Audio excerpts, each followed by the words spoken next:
terms of us both during the conflict and coming out of the conflict, the support that we got from a number of foundations was incredibly important, and I would say it was actually pivotal, because I described earlier the complete exclusion and isolation, even demonisation the communities felt. But this is where the whole conflict was taking place. And when maybe the powers that be in society decided to turn their back, it was very important for us at community level to be able to deal with the issues we were facing. And I think I mentioned earlier that there were small amounts of money that would have went into a couple of resource centres. And really what they were involved in was actually building up local community capacity. So it's about giving people the skills that they need to be able to identify what the issues are, what they need to do to address them, who are the partners that they need to bring on board with them. So that kind of support was very, very important to us, and then the means with which to address them. So say, for example, both during the conflict and particularly after it, we would have had substantial resources at community level from the European, both the structural funds, but peace and reconciliation, also from the likes of the International Fund for Ireland, that was established by a number of the governments, but also particularly from foundations. And if I could maybe give the example of the Community Foundation here.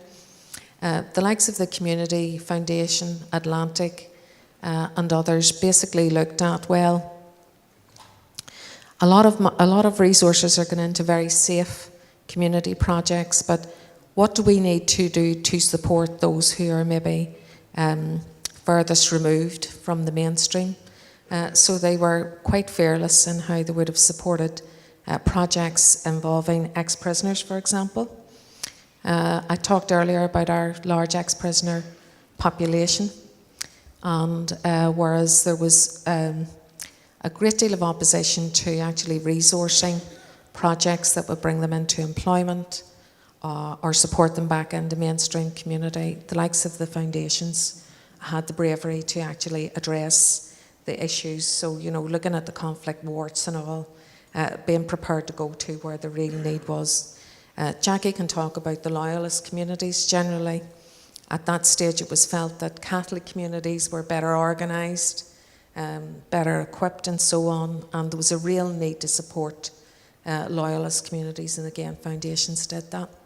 I don't want to speak too long, but I do think one thing that was very helpful to us was some support for leadership, for bringing on leaders at very local level, whether they were women looking at women's issues, whether it was about establishing very good quality childcare, looking at education, or establishing community facilities in an area, but basically supporting people who were community leaders to do what they had to do and take the risks that they had to take. And at one stage, we actually were facilitated to go abroad, you know, a number of women from community trade unions and so on to get leadership skills. And I certainly felt that really helped me a lot. And it's something I would dearly love to see among young people coming through now. We're getting on a bit here, you know.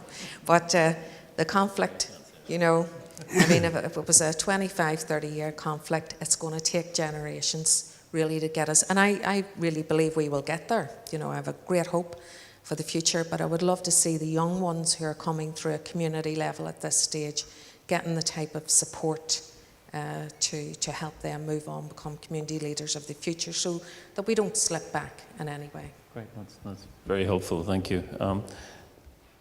I'm really curious because I think this segues very nice to what I thought was a caution you were giving us towards the end, that if we don't get the community up and down right, we're I don't want to say in danger of starting a cycle, but we are anticipating that that's still work that needs to be done.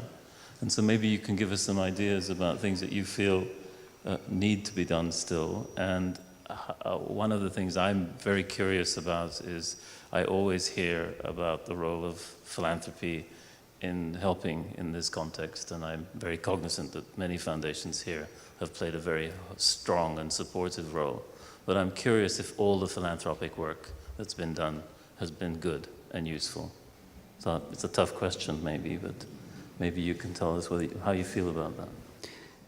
I think people, the value of philanthropic work, people can judge for themselves because you know what you've done, and I wouldn't want to criticize it.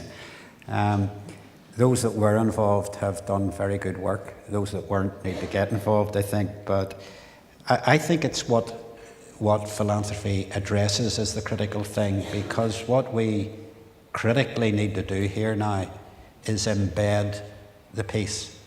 As Geraldine has said, the legacy of this, of 40 years of violence, and it was said on the DVD, does not go away overnight.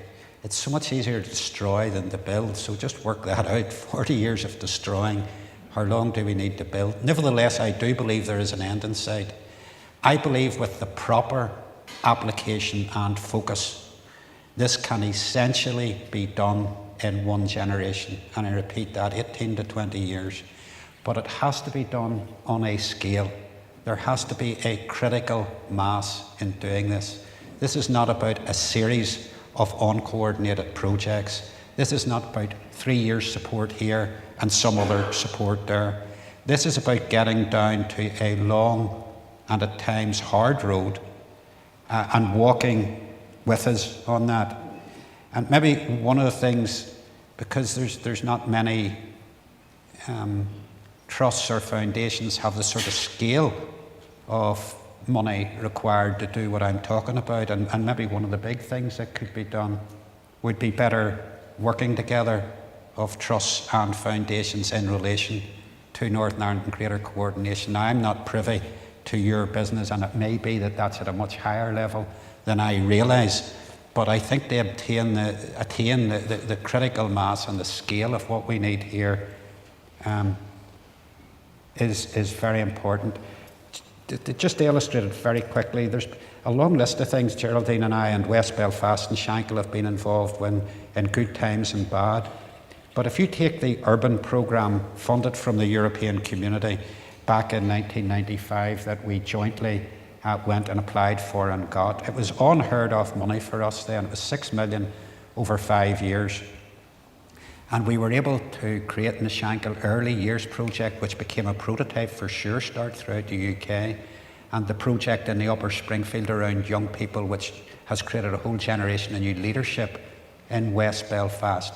That was what I mean about critical mass. The integrated services for children and young people that we jointly work on at the moment, that's what we mean by critical mass, where you can take a community and get right into the depth. And I think that would be, it's a massive challenge, but a very worthwhile one.